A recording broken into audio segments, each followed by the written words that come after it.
Hello दोस्तों, गुरु ज्ञान academy channel पर आप सभी दोस्तों का एक बार फिर से हार्दिक स्वागत है। दोस्तों, अगर आपने इस चैनल को सब्सक्राइब नहीं किया है तो इसे ज़रूर सब्सक्राइब कर लें और बेल आइकन को भी प्रेस करें, जिससे आपको आने वाली वीडियो का नोटिफिकेशन मिलता रहे। पिछली वीडियो हमने चैप्टर 7 पर बनाई थी और ये चैप्टर 8 पर है। इसका चैप्टर 8 का नाम है प्राथमिक व्यवसाय। हमने पिछली वीडियो में व्यवसाय पढ़े थे और इसमें है प्राथमिक व्यवसाय। सबसे पहले देखिए, विश्व के प्राथमिक व्यवसाय कौन कौन से हैं।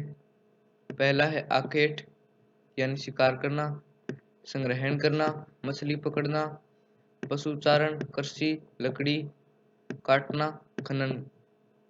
ये सभी आपके प्राथमिक व्यवसाय हैं। आखेट को विश्व का सबसे प्राचीन उद्गम माना जाता है। यानी विश्व का प्राचीन उद्गम कहाँ से होता है? आखेट से, शिकार करने से। कनाडा के टुंड्रा और टेंगा प्रदेशों में एस्किमो जनजाति है वो आखेट पर निर्भर है। ये लोग कच्चा मांस खाते हैं, तो ये शिकार से प्राप्त होता है इनको। और उत्तरी साइबेरिया में बसने वाले सेमोयड, तुंग, याक्त, माइद, चकची, कोरियाक आदि जनजातियां वो आखेट पर निर्भर है।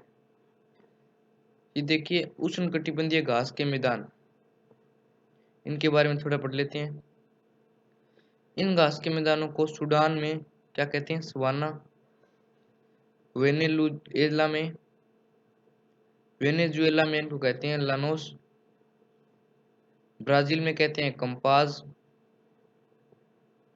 अफ्रीका में इनको कहते हैं पार्कलैंड। उष्णकटिबंधीय घास के मैदान।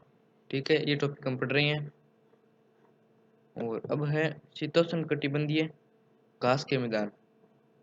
इन घास के मैदानों को रूस में तो कहते हैं स्टेपीज,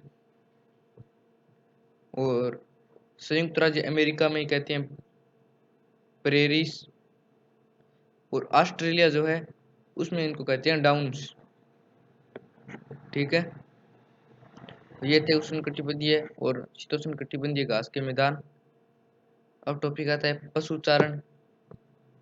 यानी आखेट व संग्रहण पर निर्भर रहने वाले मानव ने जब यह महसूस किया कि इससे जीवन यापन हो नहीं हो सकता है, तब मानव ने पशुपालन व्यवसाय को अपनाया। यानी जब आखेट यानी शिकार करने से और संग्रहण करने से मानव ने जब महसूस किया कि इन पर हम जीवन यापन नहीं कर सकते, क्योंकि जब हम ज़्यादा शिकार करेंगे तो जीव जंतु खत्म हो जाएंगे, तो फिर आगे शिकार किससे करेंगे। ठीक है, तब मनुष्य ने सोचा कि पशुचारण बनाते हैं और पशुओं को पालते हैं और फिर उनका आखेट करते हैं। नंबर 1 होता है चलवासी पशुचारण। चलवासी पशुचारण मुख्यतः जीवन निर्वाह क्रिया है। ठीक है, चलवासी पशुचारण में क्या होता है कि लोग पशुओं जैसे 70-80 पशु रखते हैं और उनको वे आप उनके साथ रहते हैं और उन्हें खेतों में और चराते रहते हैं और उनका जीवन निर्वाह इस प्रकार से क्रिया संपन्न हो जाती है। चलवासी पशुचारण में भूमि का विस्तृत उपयोग किया जाता है। इनकी संपत्ति इनके पशु ही होते हैं और इनके पास कोई संपत्ति घर परिवार नहीं होता है। वाणिज्यिक पशुचारण यह अत्यधिक व्यवस्थित एवं पूंजी प्रधान व्यवसाय है। यानी वाणिज्यिक पशुचारण यानी कि पैसा प्राप्त करने के लिए जो पशुचारण किया जाता है वो होता है वाणिज्यिक पशुचारण। वाणिज्यिक पशुचारण में बड़े बड़े फार्म बनाए जाते हैं। यह पशुपालन की शीतोष्ण घास के मैदानों में क्रिया की जाती है। ठीक है, शीतोष्ण घास के मैदानों में कौन सी क्रिया? वाणिज्यिक पशुचारण। अब चलवासी पशुचारण और व्यापारिक पशुपालन में थोड़ा अंतर देखते हैं। चलवासी और पशुपालन, देखिए स्थान। चलवासी में तो स्थान होता है, चारे व पानी की खोज में एक स्थान से दूसरे स्थान पर घूमते रहते हैं ये लोग। और व्यापारिक में इस प्रकार का पशुपालन एक निश्चित स्थान पर बाड़ों में किया जाता है और उन बाड़ों में ही खाने और पीने की सभी व्यवस्था की जाती है। और चलवासी पशुचारण में पशुचारण का तरीका जो है वो इस प्रकार है कि पशु प्राकृतिक रूप से पाले जाते हैं, वह उनकी विशेष देखभाल नहीं की जाती। ठीक है, और व्यापारिक पशुपालन में पशुओं को वैज्ञानिक रीति से पाला जाता है, वह उनकी विशेष देखभाल की जाती है। उद्देश्य कौन कौन से किसका होता है? चलवासी में उद्देश्य होता है कि चलवासी पशुचारण जीवन निर्वाह क्रिया, कृषि एक आर्थिक क्रिया है, ठीक है।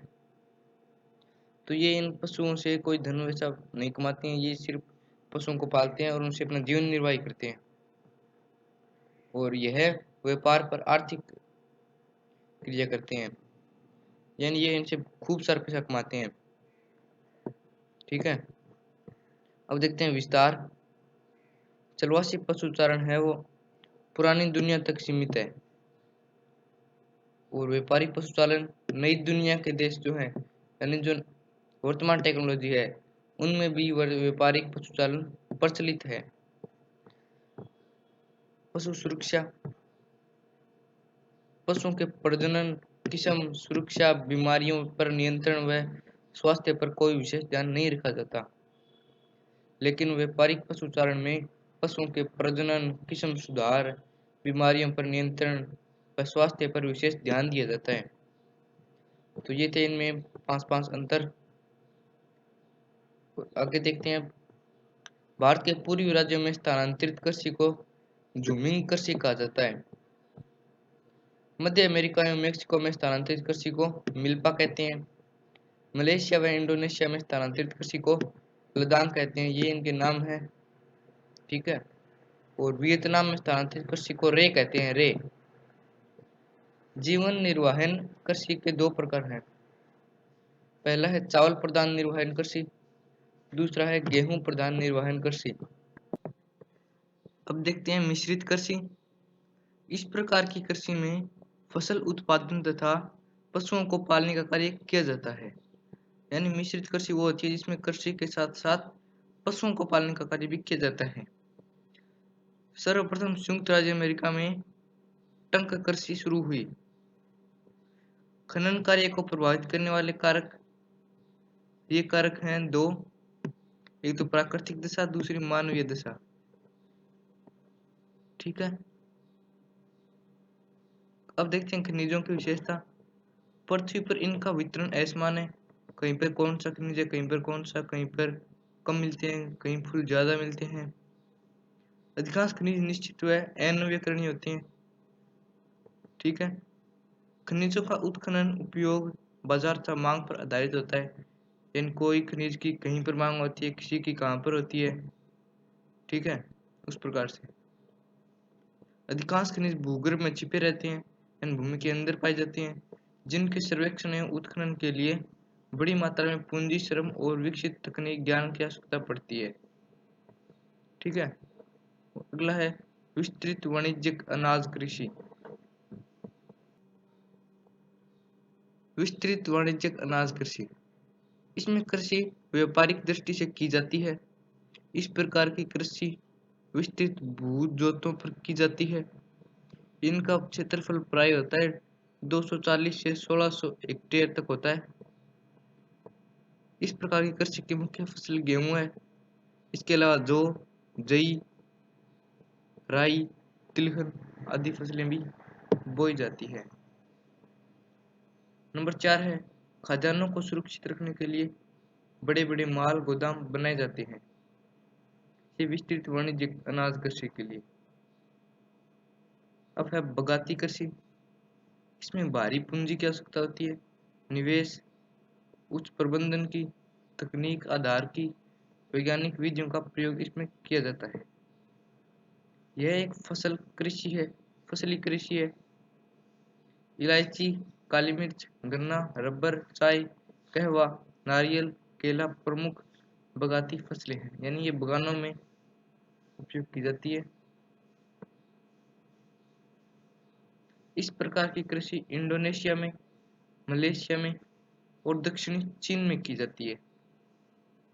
तो इस चैप्टर हमारा कंप्लीट होता है ये यहाँ पर। अगर आपको ये चैप्टर अच्छा लगा है, वीडियो अच्छी लगी है, तो वीडियो को लाइक कर दें और अपने दोस्तों के साथ शेयर कर दें। धन्यवाद।